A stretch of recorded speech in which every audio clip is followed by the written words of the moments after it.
Assalamualaikum warahmatullahi wabarakatuh. Perkenalkan, nama saya Anissa Nurfaiza, saya dari kelas 2 SID.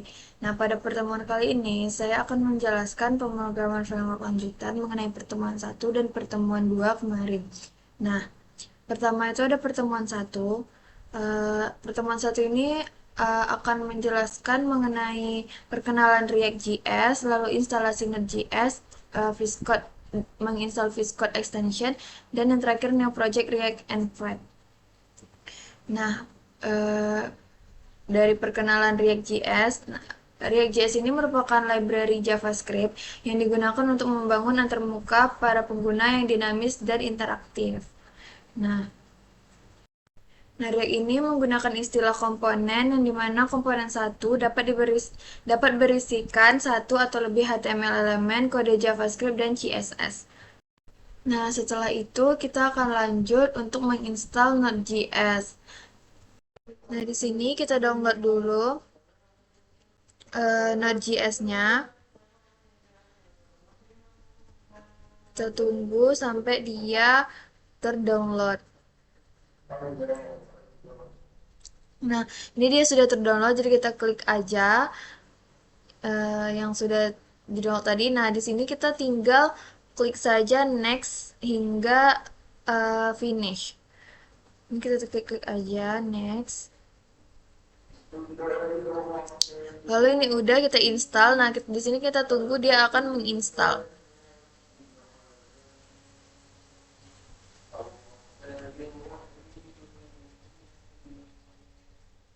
Nah, di sini sudah, maka dia akan muncul seperti ini. Nah, tapi kita langsung aja lanjut ke Visual Studio Code.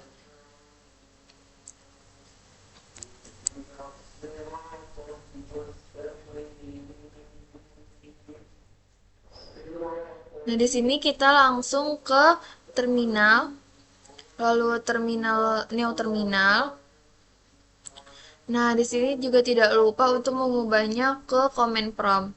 Lalu dapat dilihat di sini awalnya tuh saya tuh itu tuh saya nggak bisa menggunakan langsung CD titik-titik gitu. Jadi pas dilihat di AI katanya kayak diulang gitu usernya, lalu baru dia bisa. Nah, di situ saya lakukan dicoba ulang user. Nah, di sini baru dia bisa masuk ke user, lalu ketik cd titik baru dia ke folder C. Nah, lanjut itu akan membuat folder baru dengan nama Anis Anissa 2 SID. Nah, enter, lanjut. Di sini saya ulang lagi tadi karena ada yang salah. Jadi itu makanya di situ tulisannya file already execute. Eh, Setelah itu baru kita akan lanjut ke npm create file at ini tinggal salin yang ada di modul yang sudah diberi.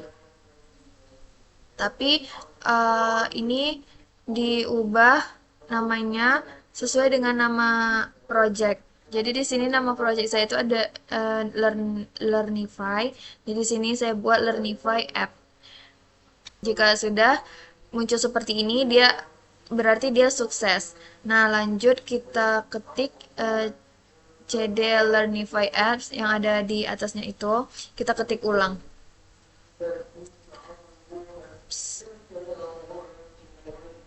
Lalu npm install, dan yang terakhir tuh npm run dev. Ini kita tunggu dulu dia proses. Nah, ini udah berhasil. Lalu yang terakhir tuh npm run dev untuk melihat hasil outputnya nanti. npm run dev. Nah, di sini dia sudah memberikan link localhost-nya. Kita tinggal klik untuk melihat. Nah, ini sudah berhasil. Lanjut untuk menginstal extension yang ada pada modul.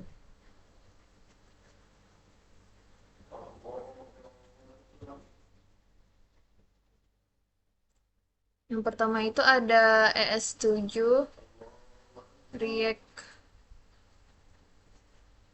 dapat dilihat di sini. Ini yang Redux React Native Snippets. Nah, ini tinggal di install. Oh, nah ini dia sudah selesai nge-install. Jadi kita lanjut dengan extension selanjutnya itu Prettier. Nah, ini pilih yang kode format. Nah, ini juga diinstal. Nah, jika sudah, maka kita akan eh, lanjut ke pertemuan kedua. Ini kita tunggu. Nah, ini sudah. Nah, selanjutnya pada pertemuan dua. Pertemuan dua ini saya akan membuat tiga komponen parent dengan masing-masing parent memiliki empat komponen child. Yang mana komponen parentnya itu sudah ditentukan. Yang itu yang pertama itu ada artikel detail, lalu Q&A section, dan yang terakhir ada list product. Nah, lanjut. Dapat dilihat di sini. Eh, Pertama itu sebelum kita membuat file JSX untuk komponen-komponennya, kita buat dulu folder di SRC ini. Nah, di sini saya sudah membuat foldernya. Itu ada di sini saya membuatnya dengan nama pertemuan 2. Nah, pada folder ini barulah nanti kita akan memasukkan file atau komponen-komponennya di dalam ini. Nah, yang pertama itu ada artikel detail. Nah, di sini ada. Nah, dapat dilihat ini tuh komponen parent-nya. Pada folder ini kita juga harus membuat file main.jsx-nya. Nah, ini tuh digunakan untuk merimen komponennya atau kayak untuk memanggilnya gitu. Nah, ini untuk mengimport. Se untuk mengimport function-function yang telah kita buat nanti. Nah, lalu kita juga harus membuat folder file HTML sejajar dengan indeks HTML. Nah, ini tuh digunakan untuk menampilkan komponen yang telah kita buat nantinya. Nah, lanjut. Nah, dapat dilihat di sini, ini tadi komponen parents-nya menggunakan div artikel container. Uh, Lalu, guna main JSX ini untuk memanggil tadi kan, untuk mengimport. Nah, di sini kita buat import artikel from ini, artikel detail. Lalu di sini ini ada komponen child-nya. Di sini saya ada beberapa. Ini ada image, isi, dan kesimpulan. Nah, pada function image itu menggunakan image src image logo.png. Nah, ini menggunakan ini karena dapat dilihat di sini letak logonya itu pada image nih di sini pada folder image. Agar dia terpanggil, makanya kita buat seperti ini. Lalu yang kedua itu ada function isi, menggunakan small class name quote text. Nah, ini dapat dilihat. Lalu yang terakhir itu ada function kesimpulan. Nah, menggunakan ini. Kita lihat lagi pada main JSX-nya.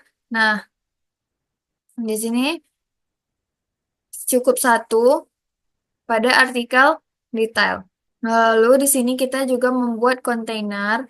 Nih, kontainer div class card. Tak lupa juga di sini ada footernya. Nah, kita lihat lagi di main JSX. Nah, di sini juga kita harus mengimportkan kontainernya dan meletakkan kontainer di sini agar nantinya eh, dia terpanggil di output. Nah, pada style CSS eh, ini bisa digunakan sebagaimana umumnya dengan menerapkan pada sebuah kelas. Lalu kelas tersebut diterapkan di komponen yang akan diterapkan di styling. Nah, dapat dilihat di sini, ini ada untuk styling keseluruhan halaman, kontainer utama, header utama, paragraf, nah, dan selanjutnya. Ini kesimpulan untuk backgroundnya, terus untuk teksnya. Nah,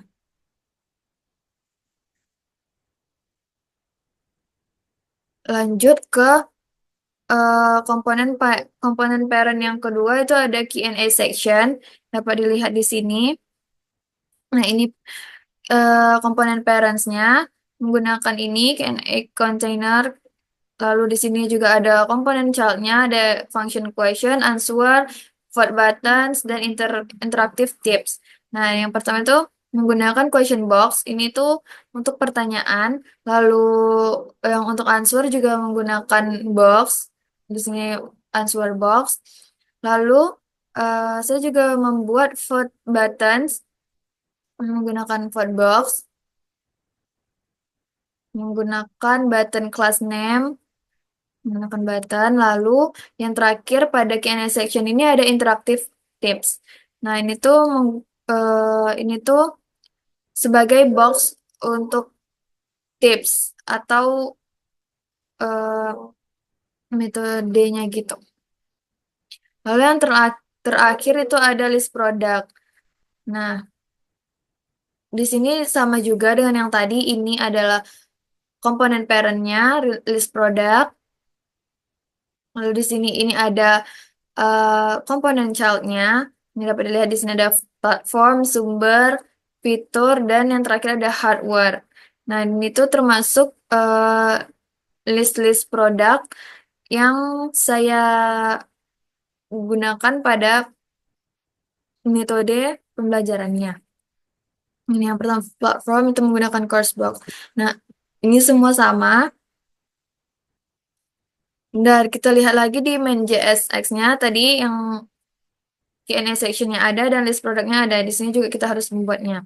Lalu, nah, di sini kita akan melihat uh, outputnya. Tidak lupa kita untuk mengubahnya ke command prompt. Hmm.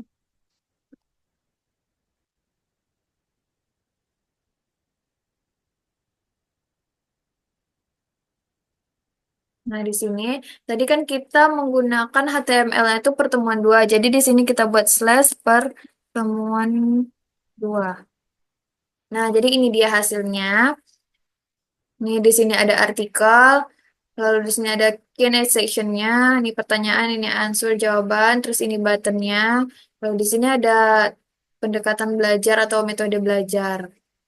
Lalu di sini yang terakhir ada list produk, di sini ada platform, sumber belajar, fitur, dan hardware. Dan terakhir di sini ada footer.